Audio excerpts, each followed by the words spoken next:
너는 백두산 호랑이다. 첫 번째 이야기, 먹구름 장수. 우리 마을이 망해버릴지도 몰라요. 공짜로 줄 순 없지 않소? 얼마면 되는데요? 어느 해 여름이었다. 동해 바닷가 소금반 마을에는 비가 석 달째 내리지 않았다. 논바닥은 거북등처럼 갈라지고 우물은 바닥을 드러냈으며 걱정이 가득한 사람들 입술엔 굳은 살이 앉았다. 마을 사람들은 매일 아침 하늘을 올려다보며 한숨을 쉬었다. 올해는 농사를 망쳤구먼. 이러다 굶어 죽겠어. 그 중에서도 마을 어귀의 소금 창고를 지키던 늙은 정씨 영감은 다른 누구보다 걱정이 깊었다.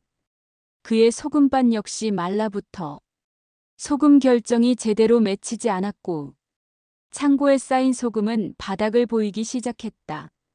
그의 마음을 모르는 듯한 구름 한 점 없는 푸른 하늘만 그를 내려다볼 뿐이었다. 이대로라면 정말 올해는 글렀어. 정씨 영감은 한숨을 쉬며 창고 문을 닫았다. 그의 외동딸 은실은 아버지 걱정에 잠도 제대로 못 이루었다. 18 나이에 시집도 못 가고 집안일만 돕는 신세였지만 그녀는 불평 한마디 없었다. 아버지, 제가 우물까지 다녀올게요. 은실이가 물동이를 이고 나서려 하자 정씨 영감이 손을 내저었다. 물도 거의 없는데 괜히 힘만 빠진다. 그냥 있거라. 그래도 조금이라도 있으면 길어야지요. 은실은 고집스럽게 물동이를 이고 집을 나섰다.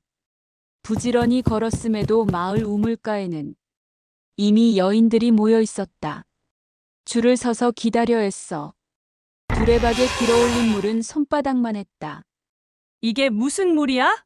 흙탕물도 아니고. 옆집 사는 수련이 투덜거리자 연화가 다독였다. 그래도 있는 것이 어딘가. 내일이면 이마저도 없을 거야. 그래도 이건 너무하지. 내가 신이었으면 온 동네에 비를 뿌려줬을 거야. 여인들의 한숨소리가 우물가를 가득 메웠다. 은실은 한참을 기다려 겨우 반동이 정도 물을 얻어 돌아왔다. 터덜터덜 집으로 돌아오는 길에 마을 뒷산을 뒤돌아보았다. 산은 온통 슬픈 갈색으로 물들어 있었다. 푸르러야 할 나무들이 가뭄에 말라 죽어가고 있었다. 이러다 정말 큰일 나겠구나. 은실은 가슴이 답답했다. 며칠 뒤 해걸음 무렵이었다. 풀 죽은 마을 사람들의 모습 뒤로 낯선 행상이 나타났다. 키가 훤칠하고 얼굴은 햇볕에 그을렸으며 등에는 사람 키만한 커다란 자루를 짊어지고 있었다. 이상하게도 자루는 묘하게 꿈틀거리는 것처럼 보였다. 마을 사람들이 멀리서 행상을 관찰하며 우물가에 모여 수군거렸다. 저 사람 뭘 파는 거요? 글쎄 저렇게 큰 짐을 지고 다니다니. 혹시 약장수 아닐까? 행상은 마을 한복판 느티나무 아래에 짐을 내려놓고 느긋하게 말했다. 먹구름 팝니다. 싱싱한 먹구름. 잠시 정적이 흘렀다. 그러다 마을 사람들이 하나둘 웃음을 터뜨리기 시작했다. 구름을 판다고? 저 사람 미쳤나? 더위에 정신이 나갔나 보지 뭐. 아니, 세상에 구름을 파는 장사가 어디 있어? 옆집에 사는 수련이 투덜거리자 근처에 있던 마을 청년 몇이 킥킥거리며 행상에게 다가왔다. 아저씨, 그럼 햇빛도 팔아요? 바람은 한 보따리에 얼마예요? 놀림이 이어졌지만 행상은 개의치 않고 자루를 풀었다. 자루 속에서는 까만 천조각 같은 것이 꿈틀거리며 나왔다. 그것은 마치 살아있는 것처럼 공중에 둥둥 떠올랐다. 사람들이 일제히 입을 다물었다. 저게 뭐야? 이것은 먹구름입니다. 행상은 허공에 뜬 검은 천조각을 손으로 쓰다듬었다. 그러자 그것은 마치 애완동물처럼 행상 손길을 따라 부드럽게 움직였다. 하늘에 띄워놓으면 비가 내립니다. 정씨 영감이 지팡이를 짚고 앞으로 나왔다. 허튼 소리 마시오. 세상에 구름을 파는 장사가 어디 있어? 믿으실 필요 없습니다. 다만 사실일 뿐이지요. 그럼 값은 얼마요? 비 한 바가지에 쌀 한 마리입니다. 뭐. 그깟 천조각에 쌀 한 마리라고? 사람들이 황당해 투덜거리며 흩어지기 시작했다. 사기꾼이 분명해. 상종을 말자. 상종을 마라. 행상은 혼자 남아 적막한 느티나무 아래에서 조용히 짐을 꾸리기 시작했다. 먹구름을 다시 자루에 넣는 그 모습이 어딘지 모르게 쓸쓸해 보였다. 그때 은실이가 조심스럽게 다가왔다. 저기요. 행상이 고개를 들었다. 느티나무 아래에 선 젊은 여인의 눈빛이 진지했다. 예. 정말 비가 내려요? 행상은 잠시 은실이를 바라보다가 천천히 고개를 끄덕였다. 그럼 왜 사람들이 안 믿는 거죠? 사람들은 눈에 보이는 것만 믿으니까요. 은실은 잠시 망설이다가 말했다. 우리 집엔 쌀이 없어요. 대신 소금이 있는데 괜찮을까요? 행상의 눈빛이 반짝였다. 소금이요? 예. 저희 아버지가 소금밭을 하시거든요. 비가 안 와서 요즘은 소금도 제대로 못 만들지만요. 행상은 잠시 생각하더니 고개를 끄덕였다. 소금도 좋습니다. 용들은 바닷물을 좋아하니까요. 다만 조건이 있습니다. 무슨 조건이요? 은실이가 긴장한 얼굴로 물었다. 먹구름을 하늘에 띄울 때 절대 의심하지 마십시오. 행상이 낮은 목소리로 이어 말했다. 의심하는 순간 구름은 사라집니다. 조금이라도 의심이 생기면 그 즉시 힘을 잃고 흩어져 버리지요. 알겠어요. 저는 의심하지 않을 거예요. 은실은 단호하게 대답했다. 좋습니다. 그럼 내일 새벽 소금을 가져오십시오. 아니요. 지금 가져올게요. 조금만 기다려 주세요. 은실은 헐레벌떡 집으로 달려갔다. 소금 창고 문을 열고 자루 2개를 꺼냈다. 묵직한 무게가 팔에 전해졌다. 은실아, 이 밤중에 어디를 가는 거야? 옆집에 사는 수련이 담 위로 얼굴을 내밀고 이야기했다. 아, 수련아. 잠깐 일이 있어서 그래. 수련이 고개를 갸웃거리며 이야기했다. 이 시간에 일이 있다고? 은실은 대답 없이 소금 자루를 지고 느티나무로 달려갔다. 행상은 여전히 그 자리에 서 있었다. 여기 있어요. 약속대로 소금을 가져왔어요. 은실이가 소금 자루를 내려놓자 행상은 한 줌 집어 손바닥에 올렸다. 그리고 소금을 혀에 살짝 대어 보더니 고개를 끄덕였다. 좋은 소금이군요. 바다 내음이 진합니다. 행상은 자루에서 까만 천조각 하나를 꺼내 은실이 손에 쥐어주었다. 은실의 손에 쥐어진 그것은 차가우면서도 따뜻하고 부드러우면서도 거칠었다. 내일 새벽 마을 뒷산 꼭대기에서 이것을 하늘로 던지십시오. 그리고 기억하십시오. 절대 의심하시면 안 됩니다. 은실은 먹구름을 품에 조심스럽게 안았다. 그럼 행운을 빕니다. 잠깐만요. 은실이가 불렀다. 혹시 성함을 알 수 있을까요? 행상은 잠시 망설이다가 대답했다. 운상이라고 합니다. 구름 운의 장수상. 저는 은실이에요. 은실 아가씨, 당신은 좋은 마음을 가졌군요. 그 마음을 잃지 마십시오. 운상은 그렇게 말하고는 어둠 속으로 사라졌다. 운상의 뒷모습을 가만히 바라보던 은실은 먹구름을 품에 안고 집으로 돌아왔다. 은실은 방에 들어가 촛불을 켜고 먹구름을 펼쳐보았다. 달빛 아래서 보니 더욱 신비로웠다. 은실은 조심스럽게 손끝으로 만져보았다. 그러자 먹구름이 살짝 떨렸다. 은실은 먹구름을 조심스럽게 접어 품에 넣었다. 그리고 마음속으로 되뇌었다. 나는 믿어. 비는 꼭 내릴 거야. 다음 날 새벽동이 트기 전이었다. 은실은 조용히 일어나 먹구름을 품에 안고 집을 나섰다. 마을은 아직 깊은 잠에 빠져 있었다. 가파른 비탈을 오르고 곳곳에 널린 바위를 지났다. 비를 위한 마음으로 쉬지 않고 걸었다. 1시간쯤 걸었을까. 마침내 산 정상에 도착했다. 은실은 가장 높은 바위 위에 올라섰다. 말라붙은 논밭과 갈라진 우물과 쪼그라든 집들이 보였다. 우리 마을을 살려야 해. 은실은 품에서 먹구름을 꺼냈다.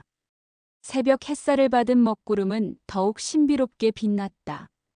은실은 두 손으로 먹구름을 받쳐들었다. 그리고 깊게 숨을 들이쉬었다. 의심하지 말자. 스스로를 믿어야 해. 아버지의 주름진 얼굴이 떠올랐다. 물 한 모금 마시지 못해 갈라진 입술이 생각났다. 은실은 두 눈을 꼭 감았다. 그리고 힘껏 먹구름을 하늘로 던졌다. 피를 내려주세요! 검은 천은 바람을 타고 천천히 떠올랐다. 그때였다. 먹구름이 갑자기 빛나기 시작하더니 은빛 빗줄기가 사방으로 퍼져나갔다. 그리고 쑥쑥 커지기 시작했다. 손바닥만 하던 것이 이불만 해지고 집채만 해지더니 순식간에 하늘을 뒤덮었다. 마을 전체를 덮고 산을 덮고 저 멀리 바다까지 뻗어나갔다. 하늘이 검게 변하니 마을 사람들이 모두 잠에서 깨어 밖으로 뛰쳐나왔다. 저게 뭐야? 구름이다. 먹구름이 끼었어. 세상에. 어디서 갑자기? 정씨 영감도 밖으로 나와 하늘을 올려다보았다. 이럴 수가. 그의 눈에 눈물이 맺혔다. 곧이어 천둥이 울렸다. 하루 천지를 뒤흔드는 소리였다. 빗방울이 떨어지기 시작했다. 후두둑 시작된 비는 점점 굵어지고 거세졌다. 행복한 얼굴로 비를 맞으며 마을 사람들이 환호했다. 비다! 비가 온다! 하늘이 우리 살리셨구나. 어린아이들은 빗속에서 뛰놀았다. 여인들은 물동이를 들고 나와 빗물을 받았다. 은실은 산 정상에서 사람들을 내려다보았다. 두 손을 모아 하늘을 향해 고개를 숙였다. 눈물인지 빗물인지 모를 것이 뺨을 타고 흘러내렸다. 비는 사흘 밤낮을 내렸다. 억수같이 쏟아지다가 잠잠해지고 다시 굵어지기를 반복했다. 노는 물로 가득 찼고 우물은 다시 넘쳤으며 개울에는 물이 흘렀다. 셋째 날 저녁 비가 그치고 하늘에 무지개가 떴다. 7빛깔 무지개가 마을을 가로질렀다. 무지개다! 저렇게 큰 무지개는 처음 봐. 그런데 그때 수련이 마을 사람들 앞에 서서 큰 소리로 이야기했다. 여러분, 이상하지 않아요? 갑자기 비가 온 게? 뭐가 이상해? 하늘의 은혜지. 아니에요. 제가 그날 밤 봤어요. 은실이가 소금 자루를 들고 어디론가 가는 거려. 사람들이 수군거리기 시작했다. 소금을? 밤에 소금을 가지고 어딜 간 거지? 수련은 계속 말을 이었다. 또 그 이상한 행상. 구름을 판다는 사기꾼이 사라진 다음 생긴 일이라고요. 그게 무슨 상관이 있다고? 생각해봐요. 하필 정신의 소금밭이 바닷물로 가득 차 가장 큰 부자가 될 수 있다고요. 수련의 말에 몇몇 사람들이 고개를 끄덕이기 시작했다. 그래, 이렇게 갑자기 비가 내리는 건 이상하잖아. 혹시 우리가 속은 건 아닐까? 소문은 순식간에 마을 전체로 퍼져나갔다. 사람들은 은실이를 의심하는 눈초리로 바라보기 시작했다. 너무하잖아. 자기네만 살려고 그런 거야. 그럼 그 구름 장수는 뭐지? 공범인가? 정씨 영감은 이 소문을 듣고 크게 화를 냈다. 헛소리 마라. 우리 은실이가 그럴 리 없어. 하지만 수련은 물러서지 않았다. 그럼 증명해보세요. 그 먹구름이 진짜 하늘이 내린 거라는 걸요. 은실은 괴로웠다. 아무리 설명해도 수련과 그 일파는 믿으려 하지 않았다. 저는 정말 마을을 위해서 한 거예요. 운상님이 도와주신 건 맞지만 그럼 그 사람은 지금 어디 있는데? 그건 은실은 말문이 막혔다. 운상이 어디로 갔는지 알 수 없었다. 마을 분위기는 점점 나빠졌다. 서로를 의심하고 다투는 소리가 끊이지 않았다. 이제 우물에 물도 가득 찼는데 이 물을 먹고 신이 노해서 아프기라도 하면 어떡하죠? 맞아. 정상적인 비가 아닐 수도 있어. 사람들이 웅성거렸다. 그때 마을 막내 아이가 갑자기 배를 움켜쥐고 쓰러졌다. 아이고, 우리 아가! 아이 어머니가 비명을 질렀다. 이것 봐요! 역시 물에 문제가 있었어! 수련이 승리한 듯 소리쳤다. 마을은 패닉 상태에 빠졌다. 정은실, 너 때문에 우리 애가 죽게 생겼어. 저주를 풀어. 정씨 영감이 대문을 지키고 섰지만 사람들의 분노는 점점 커져만 갔다. 은실은 방 안에서 먹구름 자루를 꼭 끌어안았다. 먹구름 자루 속에는 이제 먼지 같은 것만 남아 있었다. 의심하는 순간 구름은 사라집니다. 운상의 말이 떠올랐다. 사람들이 의심하기 시작하면서 먹구름의 힘이 서서히 사라지고 있었다. 내가 너무 순진했던 걸까? 바로 그때 대문 밖에서 낯익은 목소리가 들렸다. 잠시 비켜주시겠습니까? 사람들이 뒤를 돌아보았다. 그곳에는 운상이 서 있었다. 당신은 그 구름 장수? 사기꾼이 다시 나타났어. 사람들이 웅성거렸다. 하지만 운상은 침착하게 말했다. 은실 아가씨는 순수한 마음으로 마을을 위해 기도했을 뿐입니다. 그럼 우리 애는 왜 쓰러진 거야? 아이 어머니가 울부짖었다. 운상이 쓰러진 아이에게 다가갔다. 아이의 입술의 주변에는 보라색 자국이 보였다. 입술에 보라색 자국이 있죠. 이것은 산에서 자라는 독버섯의 특징입니다. 기억나는 것 없으신가요? 아, 애가 오늘 아침 산에서 놀다 왔어요. 아이 어머니가 기어가는 목소리로 말했다. 물이 아니었어. 수련의 얼굴이 하얗게 질렸다. 운상은 품에서 빛나는 작은 병을 꺼냈다. 그리곤 조심스럽게 아이의 입으로 흘려보냈다. 엄마. 아이고, 우리 아가. 어머니가 아이를 꼭 끌어안았다. 운상은 마을 사람들을 돌아보며 말했다. 여러분, 의심은 두려움에서 시작됩니다. 그리고 두려움은 믿음을 갉아먹죠. 그는 하늘을 가리켰다.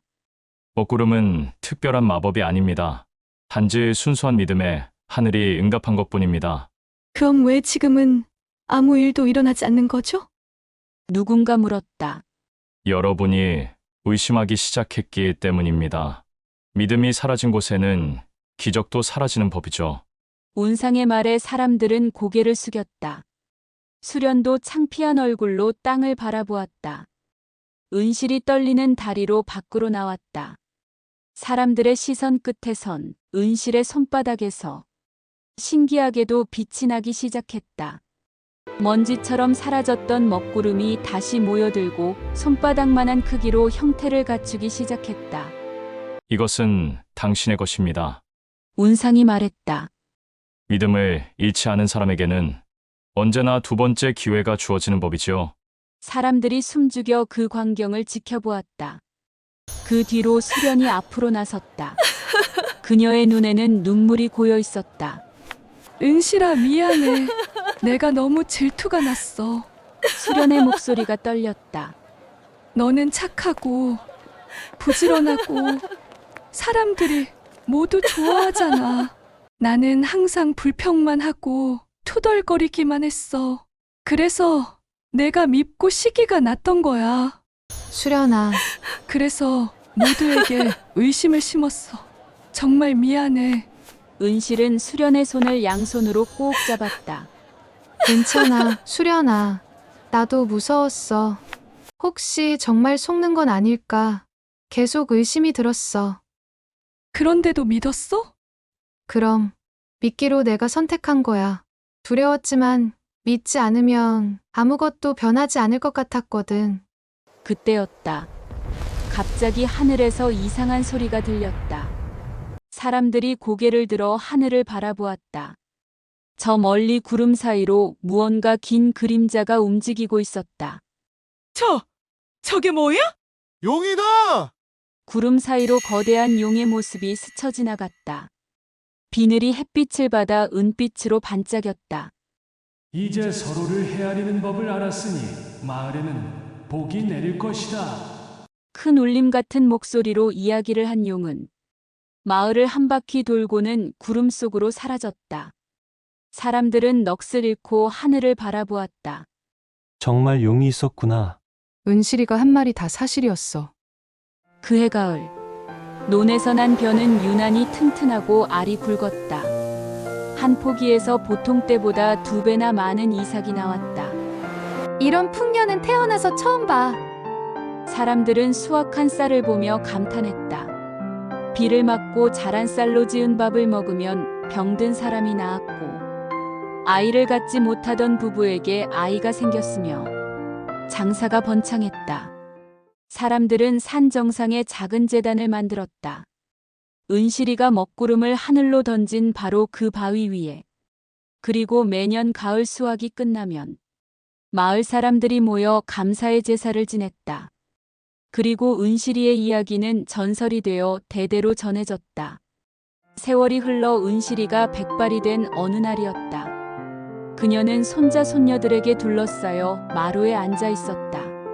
할머니, 그 구름 장수 아저씨는 진짜 어디로 간 거예요? 글쎄다. 할머니도 모르겠구나. 다시 만나고 싶지 않으세요? 그럼 만나고 싶지. 은실은 미소를 지었다. 고맙다는 말을 제대로 못했거든. 바로 그때였다. 대문 앞에서 누군가의 발소리가 들렸다. 간절한 마음이 소원을 이루게 만들었던 이들의 이야기. 즐겁게 들으셨나요? 다음 이야기도 이어서 들려드릴게요. 두 번째 이야기, 불로장생을 원한 임금과 산신의 딸. 전하, 안 됩니다. 그 검을 뽑으시면 놓아라.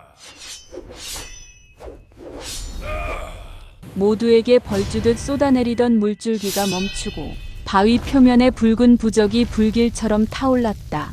왕의 손에 든 검에서 금빛 기운이 번져나갔고 폭포 뒤편 검은 동굴 입구에서 하얀 안개가 피어올랐다. 뿜어져 나오는 안개 속에서 큰 소리가 들리더니 한 여인이 천천히 걸어 나왔다. 달빛처럼 새하얀 옷을 입고 긴 머리는 허리까지 흘러내렸다. 그의 눈동자는 깊은 산속 모처럼 푸르렀고 걸음 한 번 옮길 때마다 발밑에서 풀잎이 돋아났다. 왕은 숨이 멎는 듯했다. 300년 봉인된 산신의 딸 연화가 세상에 나온 순간이었다. 조선 중엽 금강산 깊은 곳에는 아무도 오르지 못하는 봉우리가 있었다. 그곳 폭포 뒤편 동굴에는 300년 전 봉인된 존재가 잠들어 있다는 전설이 전해져 왔다. 옛날 산신의 딸 연화는 지상에 내려와 한 선비를 사랑했다. 그러나 신과 인간의 사랑은 금기였다. 산신은 노하여 딸을 폭포 뒤 동굴에 가두고 금빛 장검으로 봉인하고야 말았다. 내가 사랑한 인간의 자손이 이 검을 뽑을 때까지 이곳에서 영원히 속죄하라. 그렇게 300년이 흘렀다. 한 달 전 궁궐에 직관 하나가 찾아왔다. 주름 가득한 얼굴에 혼탁한 눈을 가진 노인이었다. 전하가 불로장생을 하실 수 있는 비밀을 제가 알고 있사옵니다. 뭐라? 왕의 눈이 번뜩였다. 금강산 폭포에 불로장생 비밀이 숨겨져 있사옵니다. 불로장생이라 정말 그런 것이 있단 말이냐? 어질고 온화한 왕은 올해로 40을 맞이했다. 정계에 능하고 현명한 왕이었지만 그에게는 한 가지 비밀이 있었다. 죽기 싫어. 죽기 싫단 말이다. 밤마다 죽음의 악귀가 쫓아오는 악몽에 시달리는 왕은 죽음이 두려웠다. 낮에는 시름이 가득했고 밤엔 잠을 이룰 수 없었다. 그리고 무엇보다도 거울 속 늙어가는 자신의 얼굴을 견딜 수 없었다. 직관은 조심스럽게 두루마리를 펼쳤다. 낡은 두루마리 속에는 폭포와 동굴, 그리고 금빛 장검이 그려져 있었다. 폭포 뒤편 동굴에는 산신이 노해 봉인해 둔 산신의 딸이 숨겨져 있사옵니다. 그의 눈물 한 방울이면 누구나 1000년을 살 수 있다 하옵니다. 산신의 딸? 허나 전하, 직관의 목소리가 가라앉았다. 산신의 딸의 봉인을 풀면 큰 화가 따를 것입니다. 신의 영역을 범한 대가는 됐다. 왕이 손을 내저었다. 짐이 직접 가서 확인하면 되지 않겠느냐.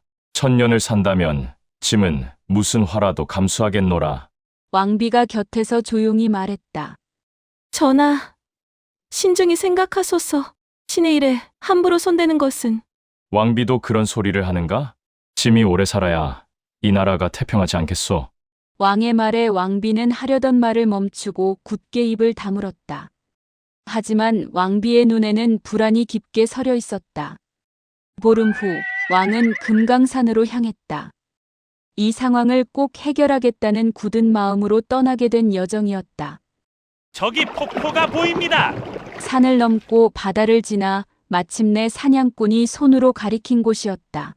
하얀 물줄기가 천길 아래로 쏟아지고 있었다. 거대한 폭포 소리는 마치 산 전체를 울리는 것 같았다. 전하, 이쪽이옵니다. 폭포 뒤로 가야 하옵니다. 직관이 앞장섰다. 미끄러운 바위를 타고 폭포 뒤편으로 들어서자 물줄기에 가려진 동굴 입구가 나타났다.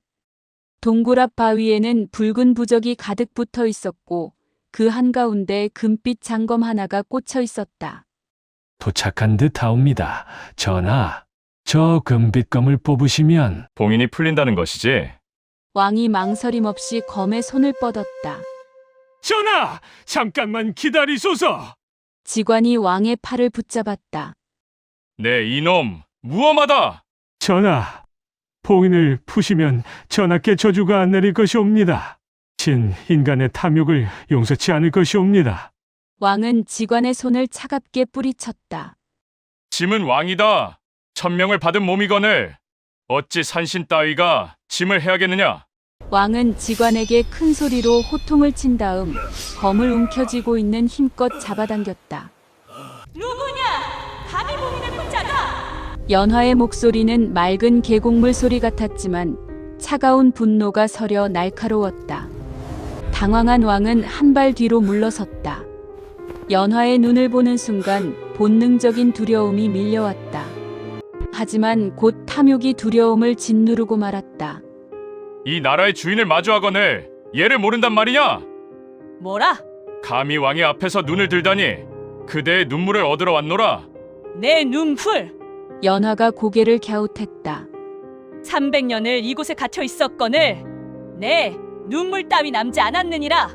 허튼 소리!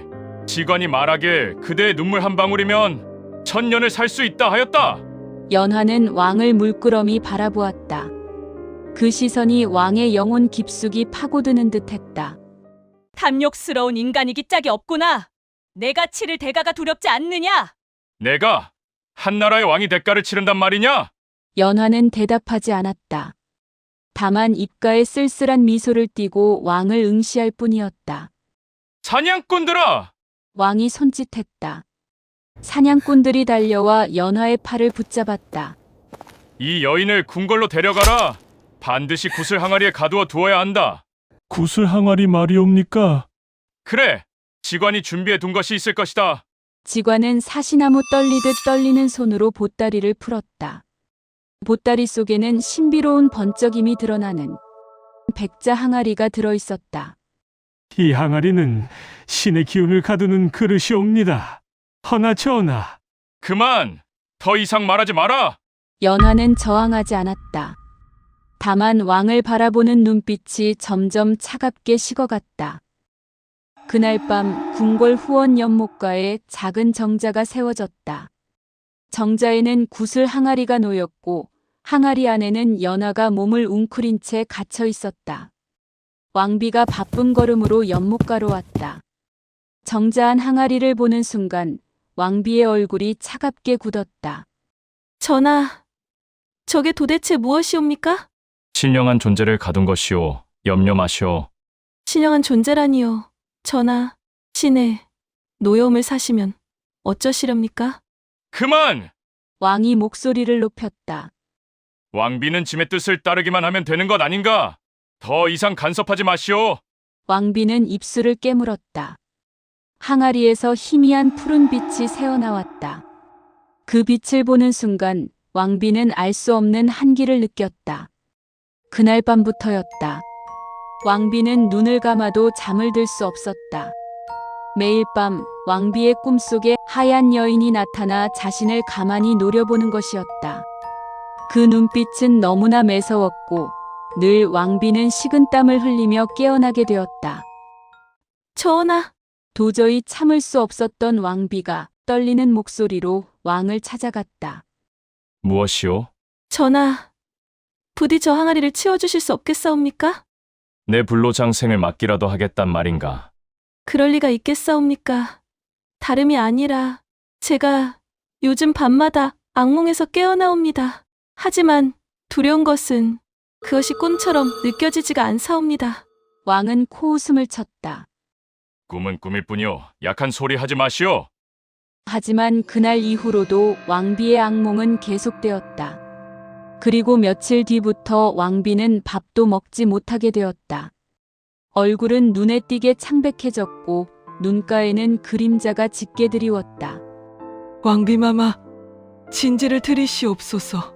상궁이 애타게 애원했지만 왕비는 고개를 저었다. 미안하네 상궁. 도저히 먹을 수가 없구려. 마마. 왕비는 힘없이 창밖을 바라보았다. 연못가 정자에서 푸른 빛이 은은하게 빛나고 있었다. 저것이 기어이 날 죽이려 하는구나. 한 달이 지났다. 왕비는 자리에 누워 일어나지 못하게 되었다. 의원들이 달려왔지만 병의 원인을 찾을 수 없었다. 전하, 왕비마마의 옥체가 예사롭지 않사옵니다. 뭐라? 그 병을 어찌 치료할 수 있단 말이냐? 병이 아니라 무언가에 홀린 것 같사옵니다. 의원의 말에 왕은 눈썹을 찌푸렸다. 홀렸다니. 무슨 허무맹랑한. 그때 밖에서 비명소리가 들렸다. 마마! 마마! 왕이 급히 왕비의 처소로 달려갔다. 왕비는 침상에 누워 입에서 거품을 물고 있었다. 두 눈은 뒤집혔고 온몸이 파들파들 떨렸다. 왕비! 왕이 왕비의 손을 잡았다. 왕비의 입술이 떨리며 희미한 소리를 냈다. 연못 여인, 조심하시어요. 그 말을 끝으로 왕비는 숨을 거두고야 말았다. 왕이 털썩 주저앉으며 그 자리에 멍하니 앉았다. 방 안에는 침묵만이 흘렀고 촛불이 바람에 흔들렸다. 전하, 내관이 조심스럽게 다가왔다. 직관을 불러주시옵소서, 전하. 망연자실한 왕의 뒷모습에는 절망과 두려움이 뒤섞여 있었다. 왕비가 숨을 거둔 방 안의 공기는 마치 오래된 저주처럼 무겁게 내려앉았다. 그는 천천히 고개를 들었다. 직관을 불러라. 이 모든 것이 하늘의 뜻인지 아니면 짐의 죄인지 내 그것을 알아야 하겠다. 내관은 두려움에 떨며 문 밖으로 물러났다. 그 순간 왕비의 침상 곁에서 희미한 바람이 일었다. 바람 속에는 누군가의 낮은 숨소리가 섞여 있었다. 다음 날 직관이 왕 앞에 무릎을 꿇었다. 전하, 왕비가 죽었소. 그럴 거라 예상했사옵니다. 직관은 놀란 기색도 없이 대답하였다. 직관의 대답에 왕의 얼굴이 일그러졌다. 무슨 소리냐? 신의 저주가 시작된 것이옵니다. 전하께서 봉인을 푸신 그날부터 전하의 주변으로 어둠이 도사리기 시작한 것이옵니다. 저주라니, 어둠이라니. 왕은 두 손으로 얼굴을 감쌌다. 그럼 어찌해야 한단 말이냐? 짐이 어찌해야 이 저주를 풀 수 있단 말이냐? 산신의 딸을 돌려보내셔야 하옵니다. 그리고 용서를 빌어야. 안 된다. 왕이 벌떡 일어섰다. 짐은 이 나라의 왕이다. 어찌 신령 따위에게 무릎을 꿇겠느냐? 직관은 잠시 멈칫하다 이내 한숨을 내쉬며 물러났다. 그러자 궁궐 연못에서 이상한 일이 벌어졌다. 보글보글 끓어오르는 듯하던 연못의 물이 점점 검게 변하기 시작했다. 연못 안잉어들이 배를 뒤집고 떠올랐고 물 위에는 시커먼 안개가 자욱했다. 저게 무엇이냐? 궁녀들이 비명을 질렀다. 사냥꾼 하나가 연못가로 다가갔다. 항아리가 놓인 정자를 보는 순간 그는 온몸에 소름이 돋았다. 저건! 항아리에서 검은 기운이 새어나오고 있었다. 저것이 문제인 것 같습니다. 사냥꾼이 왕에게 달려가 보고했다. 항아리에서 무언가가! 항아리? 왕의 눈빛이 흔들렸다. 그렇다면 저것을 없애버리면 되는 것 아니냐? 전하, 항아리를 깨뜨려라. 그 안의 것도 함께. 사냥꾼은 망설였다. 전하, 그러시면 안 됩니다. 부디 신령을 노하게 하지 마시옵소서. 짐의 명이지 않느냐? 사냥꾼은 떨리는 손으로 도끼를 들었다. 연못과 정자로 다가가 항아리 앞에 섰다. 용기를 내어 도끼를 들어 올리는 순간 항아리 안에서 쩌렁쩌렁한 목소리가 들렸다. 어리석은 인간들이여! 사냥꾼의 손이 멈췄다. 너희가 지금 무엇을 하려는 것인지 알고 있느냐? 항아리에서 푸른 빛이 번쩍였다. 사냥꾼은 비명을 지르며 뒤로 낮아빠졌다. 그날 밤 궁궐 전체가 하얀 안개에 휩싸였다. 안개는 너무나 짙어서 한치 앞도 보이지 않았다. 대신들이 긴급히 모였다. 전하, 이는 범상치 않은 일이옵니다. 시 노여움을 산 것이 분명합니다. 그때 궁궐 대문 밖에서 종소리가 울렸다. 전하, 노파 한 분이 찾아왔사옵니다. 노파라 하였느냐? 지팡이를 짚은 노파가 안개를 헤치며 들어왔다. 그의 눈은 깊고 맑았으며 주변의 안개조차 그녀를 비켜 흘렀다. 전하, 큰일이옵니다. 노파가 왕 앞에 섰다. 대체 무슨 일이 벌어지고 있단 말이오? 전하께서 신의 영역을 거스르신 것 같구려. 노파는 품에서 흑옥으로 빚은 단지 하나를 꺼냈다. 그 안에서는 은은한 금빛이 새어나오더니 공중에 물결처럼 번져 그림같이 맺혔다. 거기에는 300년 전 연화가 한 선비를 사랑하던 모습이 비추었다. 두 사람은 폭포 아래서 손을 잡고 미소 짓고 있었다. 하지만 그 행복은 오래가지 못했다. 산신이 나타나 딸을 꾸짖었고 연화는 봉인되고야 말았다. 저 여인은 사랑하는 이를 잃고 300년을 울었사옵니다. 그의 눈물이 연못이 되고 그 한숨이 안개가 되었사옵니다. 단지 속 모습이 바뀌었다. 이번에는 왕이 금빛 장검을 뽑는 장면이 비쳤다. 그리고 연화가 항아리에 갇히는 모습이 나타났다. 전하께서는 자유를 되찾은 그를 다시 가두셨사옵니다. 신의 분노가 얼마나 크겠사옵니까? 왕은 단지를 바라보며 숨이 막혔다. 그럼 짐이 그 마음을 어찌 풀어줄 수 있겠느냐? 산신의 딸을 찾아가 용서를 빌어야겠지요. 마음을 담아 진심으로 말입니다. 그것만이 전하와 이 나라를 구하는 길이옵니다. 어디로 가야 하오? 산속 사당이옵니다. 왕은 떨리는 손으로 용포를 벗었다. 지금 당장 가야 하오. 전하! 신하들이 말렸지만 왕은 고개를 저었다. 짐이 저지른 일이오. 짐이 마무리해야 하오. 왕은 홀로 금강산으로 향했다. 안개는 산길을 따라 더욱 짙어졌다. 발밑이 보이지 않아 몇 번이나 넘어졌지만 왕은 멈추지 않았다. 산신의 딸이여! 산신의 딸이여! 왕이 외쳤지만 메아리만 돌아왔다. 해가 지고 달이 떴다. 왕은 온몸이 흙투성이가 된 채 산 정상에 다다랐다. 그곳에는 낡은 사당 하나가 서 있었다. 사당 안에서 희미한 빛이 새어나왔다. 들어오너라. 연화의 목소리였다. 왕은 떨리는 손으로 사당문을 열었다. 연화는 사당 한가운데 앉아 있었다. 손에는 굿을 하나를 쥐고 있었는데 그것은 왕비가 마지막 순간에 본 바로 그 푸른 구슬이었다. 왕이여, 무엇 때문에 왔느냐? 왕은 무릎을 꿇었다. 산신의 딸 연하여, 그대에게 용서를 빌러왔소. 용서. 연화가 쓸쓸히 웃었다. 내가 나를 가두고 하나뿐인 내 왕비마저 죽음으로 내몰았거늘 지금 와서 용서라니 너무 우습지 않은가? 짐이 어리석었소. 왕의 목소리가 떨렸다. 탐욕에 눈이 멀어 신의 영역을 범하고야 말았다오. 연화는 왕을 물끄러미 바라보았다. 후회하느냐? 그렇소. 연화는 한참 동안 말이 없었다. 바람이 사당 안으로 불어왔고 촛불이 흔들렸다. 내 하나 묻겠다. 내가 진정 원했던 것은 무엇이냐? 불로 장생을? 왕이 말하다 멈추었다. 아니요, 그것이 아니었소. 그럼 두려움이었소. 죽음이 두려웠고 늙음이 두려웠소. 그 두려움에서 벗어나고 싶었을 뿐이오. 연화의 눈빛이 부드러워졌다. 인간이란 참으로 어리석구나. 죽음을 두려워하면서도 삶을 소중히 여기지는 않으니. 연화는 손에 쥔 구슬을 왕에게 내밀었다. 이것을 받아라. 이것은 내 눈물이 맺힌 구슬이니라. 하지만 이것은 내게 불로장생을 주지 않는다. 왕은 구슬을 받아들었다. 구슬은 차가웠지만 묘하게 따뜻한 기운이 전해졌다. 대신 이것은 내게 깨달음을 줄 것이다. 남은 생이 얼마나 소중한지를.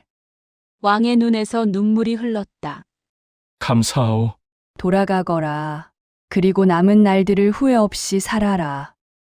산을 내려오는 길, 안개가 걷히기 시작했다.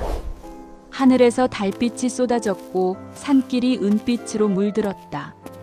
왕은 완전히 달라진 얼굴로 궁궐을 들어섰다. 연못과 정자를 치우고 그곳에 작은 제단을 세웠다. 매일 아침 그곳에서 산신과 연화에게 절을 올렸다.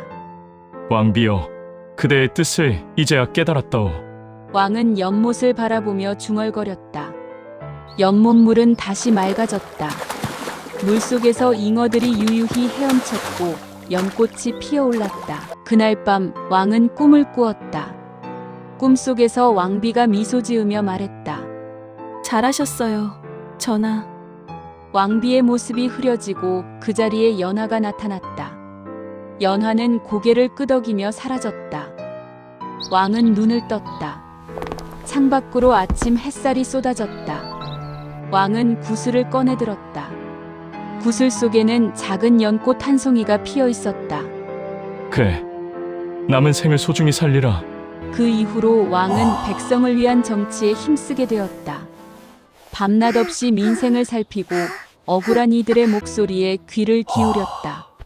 신하들은 입을 모아 칭찬했다. 전하께서 달라지셨습니다. 예전보다 자애로우십니다. 그렇게 평화로운 시간들이 흘렀다. 왕은 60을 넘겼지만 마음만은 어느 때보다 평온했다. 어느 봄날 왕은 금강산을 다시 찾았다. 폭포는 여전히 쏟아지고 있었고 산 정상 사당도 그대로였다. 사당 앞에 꽃이 피어 있었다. 하얀 들꽃들이 바람에 흔들렸다. 연하여, 보고 있느냐?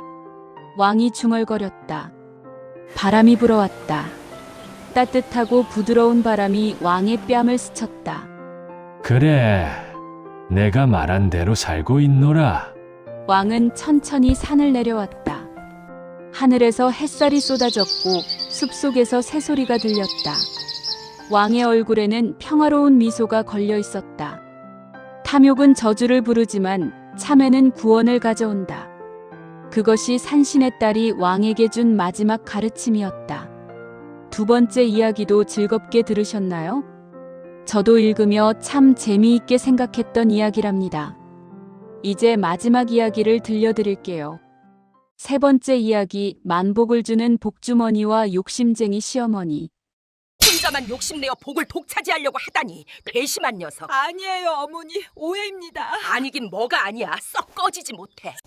치마에 묻은 핏자국이 아직 마르지 않았다. 오늘 밤 안으로 이 집을 나가거라. 차가운 시어머니의 목소리 같은 음장도는 붉게 물들어 있었다. 며느리 옥부는 무릎을 꿇은 채 고개를 들지 못했다. 마당 한 구석에 놓인 복주머니가 바람에 나뭇잎처럼 나뒹굴었다. 어머님, 제가 무슨 잘못을... 그 입 다물어라. 내가 한 짓을 모를 줄 알았느냐? 시아버지가 마루 끝에서 팔짱을 낀 채 서서 이야기했다. 그의 얼굴은 마치 돌처럼 굳어 있었다. 그날 밤 옥부는 아무것도 챙기지 못한 채로 대문을 나섰다. 옥분의 뒤로 밝혀진 안방 창호지 너머에는 시어머니의 그림자가 길게 드리워져 있었다. 옥부는 치마자락을 꽉 쥐고 어둠 속을 아픔을 밟으며 나섰다. 며칠 전만 해도 복이 넘쳐나던 그 집 앞 산길은 칠흑같이 어두웠고 차가운 바람이 불었다. 조선 중엽 경상도 어느 산골 마을에 장쇠라는 방짜장이가 살고 있었다. 그는 쇠를 두드리는 솜씨가 뛰어나 인근 마을에서도 소문난 장인이었다. 그의 부모는 땅 몇 마지기를 가진 중인 집안으로 체면을 중히 여기는 사람들이었다. 장쇠가 26 되던 해 마을에 혼사 소문이 돌았다. 저기 장쇠네 아들 드디어 장가간다지? 그래? 각시가 누군데? 글쎄, 이웃고을 모녀 집안 딸이라는데? 그 입에서 무당딸을 받아들인다고? 장쇠의 각시가 될 옥부는 18의 처녀로 얼굴은 달빛처럼 맑고 마음씨는 봄날 햇살처럼 따뜻했다. 무녀였던 어머니는 옥분이 어릴 적 세상을 떠났고 그 이후 홀로 자라며 어머니의 실력을 물려받았다. 혼례를 올리던 날 옥부는 붉은 치마 저고리를 입고 가마에 올랐다. 손에는 어머니가 남긴 작은 복주머니를 꼭 쥐고 있었다. 이 주머니는 절대 잃어버리면 안 된단다. 우리 집안의 복이 깃든 것이니라. 양손을 쓰다듬으며 몇 번을 다짐하시던 잊을 수 없는 그 말을 눈을 꼭 감고 되뇌었다. 도착하여 가마에서 내린 그때 시어머니는 옥분을 위아래로 차갑게 훑어보았다. 부녀 집안 딸이라며? 잘 지낼 수 있겠니? 네, 어머님. 제가 집안을 잘 보살피겠습니다. 옥분은 떨리는 마음으로 깊이 절을 올렸다. 시어머니는 코웃음을 쳤지만 겉으로는 웃음을 지었다. 그래, 시집살이 잘해야 할 게다. 아니나 다를까 시집살이는 생각보다 더 고되었다. 동틀녘에 일어나 아궁이에 불을 지피고 밥을 짓고 빨래를 하고 장독대를 돌보았다. 하지만 옥부는 한 번도 입을 삐죽이거나 투덜대지 않았다. 여보게, 우리 며느리 참 기특하지 않소? 시아버지가 저녁상을 받으며 말했다. 기특은 무슨? 당연한 걸 하는 건데. 시어머니는 국그릇을 툭 내려놓았다. 그러던 어느 날이었다. 장터에서 돌아온 시아버지가 마당에 주저앉았다. 큰일 났네, 큰일 났어. 영감, 무슨 일이요? 장사가 안 돼. 쌀값이 올라 사람들이 농기구를 안 사려고 해. 그날 저녁 온 집안이 침통했다. 시어머니는 한숨을 내쉬고 장쇠는 말없이 담뱃대만 물었다. 옥부는 부엌에서 설거지를 하다 문득 품속에 복주머니를 꺼냈다. 어머니, 이게 정말 복을 부르는 걸까요? 옥부는 조용히 주머니에 손을 얹고 눈을 감았다. 그러자 이상하게도 가슴속에서 따뜻한 기운이 피어올랐다. 다음 날 아침 뜻밖의 일이 벌어졌다. 경감, 고을 원님 댁에서 사람이 왔어? 시어머니가 소리쳤다. 뭐? 원님 댁에서? 원님 댁 하인이 마당에 들어서며 말했다. 댁에 장쇠가 만든 농기구가 소문이 자자하다 하여 원님께서 대량 주문을 하시겠답니다. 온 가족의 얼굴이 환해졌다. 이게 웬 떡이야? 시어머니는 하늘을 보며 두 손을 모았다. 그날부터였다. 집안에 행복하고 좋은 일만 쑥쑥 생기는 것이었다. 농기구 주문이 쏟아지고 쌀독은 가득 찼으며 뒤란에 심은 배추도 다른 집보다 2배는 크게 자랐다. 이상한 일이네. 시어머니가 장독대를 보며 중얼거렸다. 며느리가 온 뒤로 복이 들어오는 것 같지 않소? 시아버지도 고개를 끄덕였다. 그러게 말이야. 예전엔 이렇지 않았는데. 두 사람은 옥분을 유심히 바라보기 시작했다. 어느 날 저녁 옥분이 마루에서 바느질을 하고 있었다. 그때 시어머니가 슬며시 다가왔다. 얘야, 그 주머니는 뭐냐? 옥분은 깜짝 놀라 복주머니를 품 안에 감추었다. 아, 이건 그냥 어머니 유품입니다. 유품? 보자, 어디 한번 내놔봐라. 시어머니가 복주머니를 향해 손을 쭉 뻗었더니 옥분은 한 발 뒤로 물러섰다. 어머님, 아니 됩니다. 이건 제게 소중한 것이야. 뭐야? 며느리 물건이 곧 시댁 물건 아니냐? 시어머니가 옥분에게 매섭게 쏘아붙였다. 그날 밤 시어머니는 시아버지와 나지막이 속삭였다. 영감, 저 주머니 봤소? 분명 저기에 뭔가 있다니까. 그래 보이긴 하는데. 저것만 있으면 우리도 복을 부를 수 있을 거 아니요. 가만히 앉아 턱을 쓰다듬던 시아버지의 눈이 번뜩였다. 며칠 뒤 마을에 직관 하나가 찾아왔다. 직관님을 모셔왔습니다. 직관은 허연 수염을 쓰다듬으며 집 안팎을 둘러보았다. 대청마루에 앉은 직관은 사주를 보고 집터를 살폈다. 이 집에는 큰 복이 깃들어 있소이다. 그래요? 어디서 오는 복인가요? 시어머니가 앞으로 몸을 기울였다. 직관은 잠시 눈을 감고 있다가 입을 열었다. 며느리에게서 복이 나오고 있소. 허나 그 복은 며느리 것이지 대개 것이 아니오. 억지로 가져가려 하면 오히려 큰 화를 부를 것이오. 시어머니의 얼굴이 딱딱하게 굳었다. 무슨 소리요? 시집 온 며느리가 가진 복이 왜 우리 것이 아니란 말이오? 천명이란 원래 주인이 정해져 있는 법이오. 억지로 가로채면 됐소. 이제 그만 나가보시오. 심통이 난 시어머니는 직관을 대문 밖으로 쫓아냈다. 하지만 직관의 말은 시어머니의 가슴 속에 박혔다. 그날 밤 시어머니는 잠을 이루지 못했다. 며느리 것이지 우리 것이 아니라고? 무슨 소리야? 며느리가 가진 것은 다 우리 것이지. 시어머니의 마음속에 탐욕이 싹트기 시작했다. 검은 국리로 가득 찬 시어머니는 어찌나 골몰했는지 동이 트는지도 모르고 생각에 잠겼다. 다음 날 시어머니는 옥분을 불렀다. 얘야, 그 소중한 복주머니 좀 한번 보자꾸나. 어머님, 이건 좀 보자니까. 시어머니는 손을 뻗어 옥분의 치맛자락을 획 잡아당겼다. 옥분은 비틀거리며 주머니를 양손으로 꼭 움켜쥐었다. 안 됩니다. 이건 어머니께서 절대 남에게 주지 말라고. 남? 내가 남이냐? 시어머니의 얼굴이 깊게 일그러졌다. 그 순간 시아버지가 마당으로 들어섰다. 무슨 소란이요? 영감! 저 며느라이가 귀한 복을 혼자만 차지하고 우리한테 내놓질 않소. 시아버지는 눈을 가늘게 뜨고 옥분을 바라봤다. 너 그게 사실이냐? 아닙니다. 아버님, 이건 어머니 유품이라. 유품이든 뭐든 시댁에 복을 가져다주는 물건이라면 당연히 우리가 관리해야지. 시어머니의 목소리가 쩌렁쩌렁 마당을 울렸다. 눈물이 그렁그렁한 눈으로 옥분이 고개를 저었다. 이건 제 것입니다. 함부로 드릴 수 없습니다. 그 말에 시어머니의 얼굴이 불그락푸르락 달아올랐다. 뭐? 너 지금 나를 거역하는 게냐? 거역이 아니라 지키는 것입니다. 옥분의 목소리는 떨렸지만 단단했다. 그 말을 들은 시어머니는 거친 발걸음으로 부엌으로 들어가더니 은장도를 들고 나왔다. 이래도 못 내놓겠다는 게야? 어머님! 옥분이 비명을 지르며 뒤로 물러섰다. 은장도가 허공을 갈랐고 옥분의 치맛자락이 찢어졌다. 복주머니가 바닥에 떨어졌다. 내놓지 않을 거면 이 집에서 나가거라! 시어머니가 소리쳤다. 어머니, 진정하십시오. 장세가 놀라 달려오자 시아버지가 그를 막아섰다. 네, 어미 말이 맞다.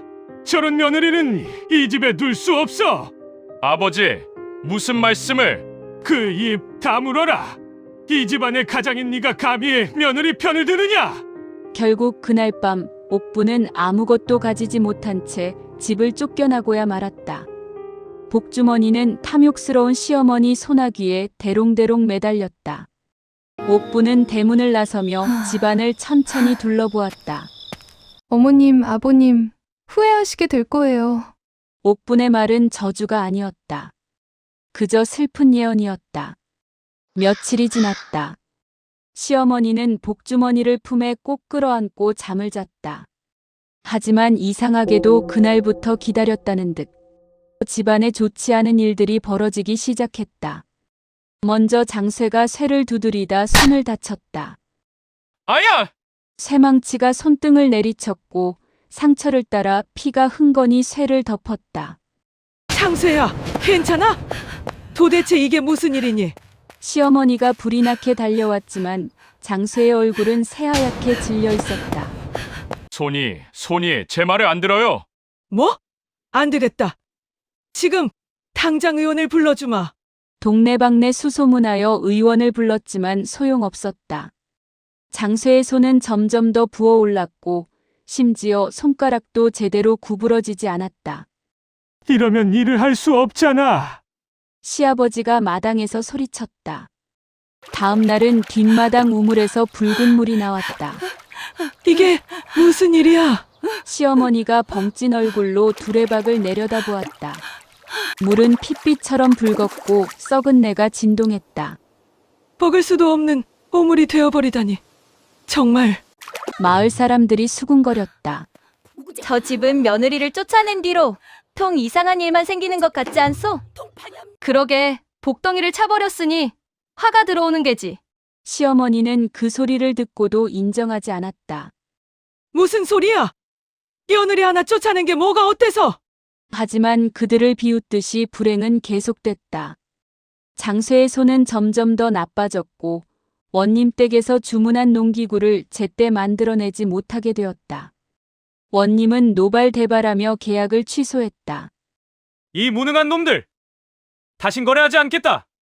쌀독은 비어갔고 장독대 항아리조차 하나둘 깨지기 시작했다.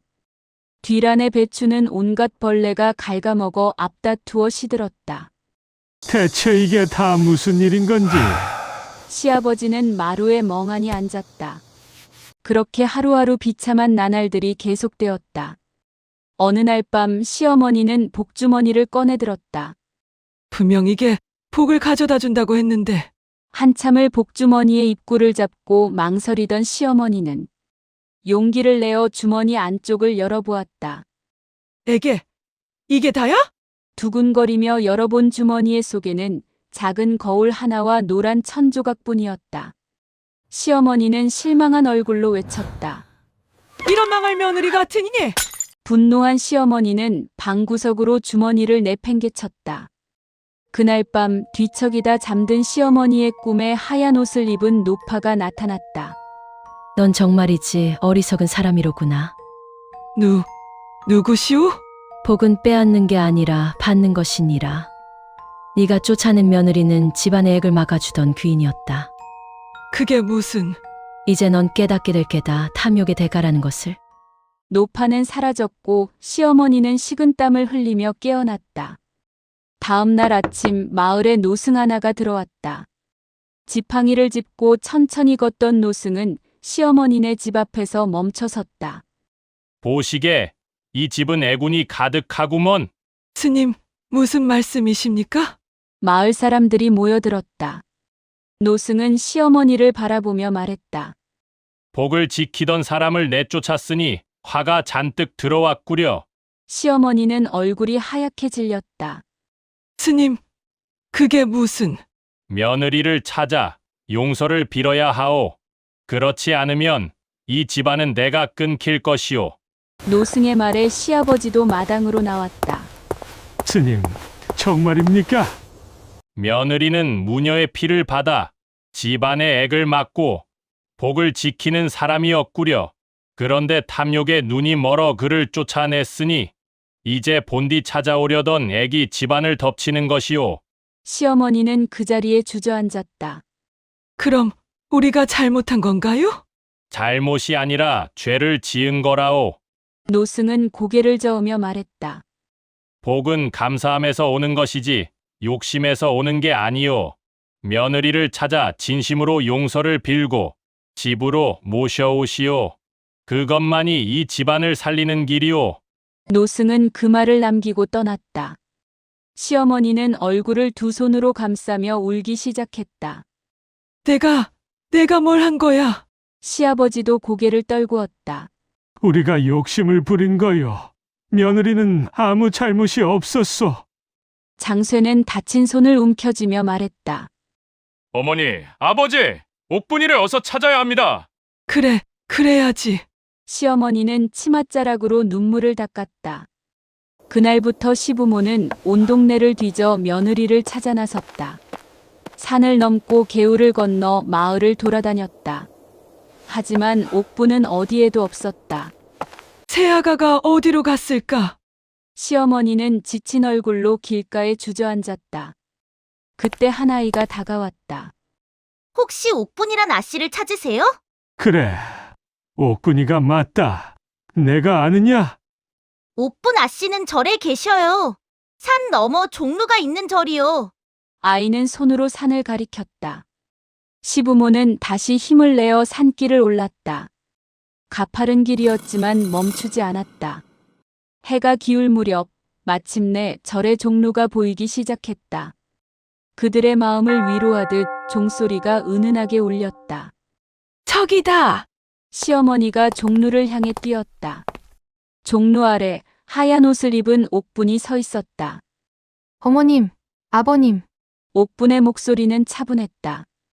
시어머니는 옥분 앞에 무릎을 꿇었다. 얘야, 정말 미안하다. 내가 정말 잘못했어. 시아버지도 무릎을 꿇었다. 우리가 너무 욕심을 부렸구나. 용서해 주겠니? 옥분은 두 사람을 내려다보았다. 눈가에 눈물이 맺혔지만 금방 사라졌다. 일어나세요. 며느라가. 저는 이미 용서했습니다. 처음부터 원망하지 않았어요. 옥분은 조용히 말했다. 하지만 어머님과 아버님은 스스로를 용서해야 해요. 복은 빼앗는 게 아니라 함께 나누는 것이 한 걸 깨달으셔야 합니다. 시어머니는 고개를 끄덕이며 흐느꼈다. 알았어. 이제 알았단다. 정말 미안하다, 얘야. 옥분은 두 사람의 손을 잡아 일으켰다. 셋은 함께 나무와 강을 지나 산을 내려왔다. 어느덧 어스름해진 저녁 노을이 그들의 등을 따뜻하게 비추었다. 집으로 돌아온 뒤 시어머니는 복주머니를 옥분에게 내밀었다. 옥분아, 내 물건을 돌려주마. 소중한 물건을 가져가서 정말 미안했다. 옥분은 주머니를 두 손으로 받아들었다. 어머니, 저는 이제 이게 필요 없답니다. 진짜 복은 마음속에 있는 거니까요. 옥분은 주머니를 열어 안에 거울을 꺼냈다. 거울은 온 가족이 함께 웃고 있는 모습을 반짝이며 보여주었다. 보세요. 이게 진짜 복이랍니다. 시어머니는 거울 속 자신의 모습을 보며 미소를 지었다. 그래, 내 말이 맞구나. 정말 맞아. 그날 이후 집안은 다시 따스히 평화로워졌다. 장쇠의 손은 회복하여 상처도 눈치챌 수 없게 되었고 우물물도 파랗게 빛나 맑은 하늘을 비추었다.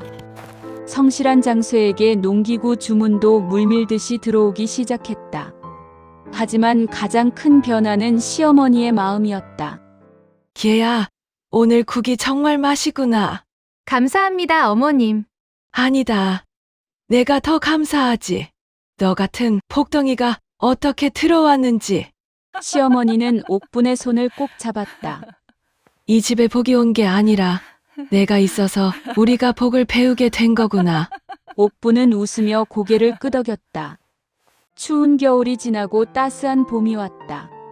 마당에 매화가 흐드러지게 피고 뒷산에서 새소리가 들렸다. 옥분은 장독대 앞에 서서 하늘을 물끄러미 올려다보았다. 어머니, 제가 잘하고 있지요? 바람이 그의 머리카락을 부드럽게 쓰다듬었다. 시어머니가 옆으로 다가왔다. 얘야, 무얼 보고 있느냐? 그냥 봄이 왔구나 싶어서요. 그래, 봄이 왔지. 우리 집에도 봄이 왔어. 두 사람은 나란히 서서 마당의 매화를 바라보았다. 꽃잎이 바람에 산들거리며 흩날렸고 그 속에서 웃음소리가 들렸다. 복은 욕심이 아니라 감사함에서 온다는 걸 그들은 이제 알았다. 그 깨달음이야말로 가장 큰 복이었다. 서로의 존재가 복이고 행복임을 깨달은 한 가족의 이야기. 감사한 여러분, 오늘의 마지막 이야기가 끝났습니다. 즐겁게 들으셨다면 구독과 좋아요를 눌러주세요. 여러분들의 구독과 좋아요는 저를 무척 신바람나게 한답니다. 오늘도 건강하고 행복하세요.